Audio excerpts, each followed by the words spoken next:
What is RAW versus JPEG in photography? Have you ever taken a photo that looked amazing on your camera, only to find it dull or overexposed later in your computer?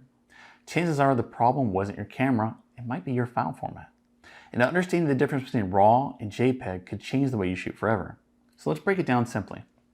When you shoot in RAW, your camera captures everything it's capable of seeing. Details in the shadows, highlights, color, and exposure. It's like a digital negative, a big, flexible, built for editing file. You can fix mistakes, recover lost details, and have full control. But RAW files still are limited to what your camera sensor can actually see. It is not magic, just its maximum potential. But that flexibility comes with a catch. RAW files are larger, and editing them takes more time, storage space, and computing power. So if you're planning to shoot RAW and edit later, having a capable laptop or desktop can make this process much smoother. Now, JPEG, on the other hand, is what your camera phone gives you by default. It processes the photo for you, sometimes adding sharpness, contrast, or saturation, and discards a lot of the original image data to shrink the file. That includes subtle little color details, fine highlights, and dynamic range.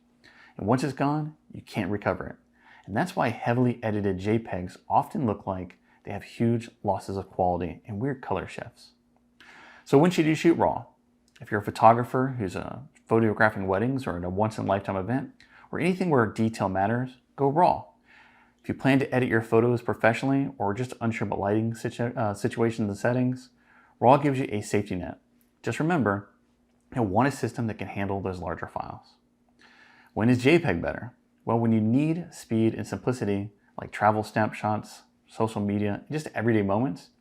And if you're confident your camera settings are close enough and you won't need to edit too much, or you're just short on storage and need ready-to-use files, that's when it's best. Now, some cameras and phones offer RAW and JPEG mode. This is perfect for creators who want to make quick travel photo posts and edit them RAW later. And if you're on a smartphone, look for the setting like Apple's ProRAW or Samsung's Edit RAW or even HEIF or DNG. These are often RAW or hybrid files that give you more editing power. So remember, RAW keeps everything so you can fine-tune it later. JPEG looks good right now, but throws away data you may wish you had. So pick what best fits your situation and workflow. Because once you understand RAW or JPEG, you'll stop wondering, why didn't that photo turn out right? And start thinking about how to take more control of your photo. If you're curious to learn more photography terms like this, click the link in the video description to visit our glossary.